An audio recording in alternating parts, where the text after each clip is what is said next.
In today's video, I am going to teach you how to set up Shopify shipping and delivery settings. Begin by logging into your Shopify admin. From here, you will open your settings area.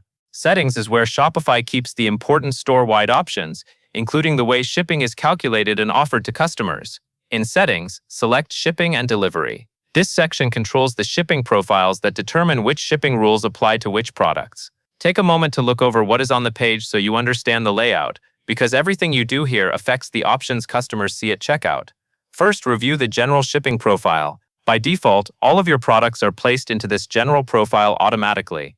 That means if you have only one set of shipping rules for your entire store, this might be all you need. It is still important to review it so you know that your default setup matches how you ship in real life. Think of this profile as your baseline. When you add new products to your store, they typically go here, unless you tell Shopify otherwise. Next, if you need a specific shipping rule for certain products, you will create a separate shipping profile. This is useful when some items need different handling, packaging, or shipping costs than the rest of your catalog. For example, you might have products that are fragile, oversized, or heavier than average, and you may want different shipping rates or delivery options for them.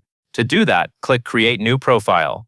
Give the profile a clear descriptive name so it is easy to recognize later. Choose a name that matches the type of items and their shipping needs, such as a fragile category or a heavy items category. Clear naming helps prevent mistakes when you manage multiple profiles over time.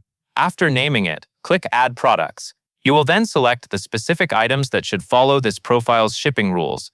Make sure you choose only the products that truly need different shipping settings, since anything you add here will be separated from the general profile. When you have selected the right products, click Done. At this point, your new profile is created, and those products are assigned to it, ready for you to manage their shipping settings separately from your default profile. That covers everything you need to know.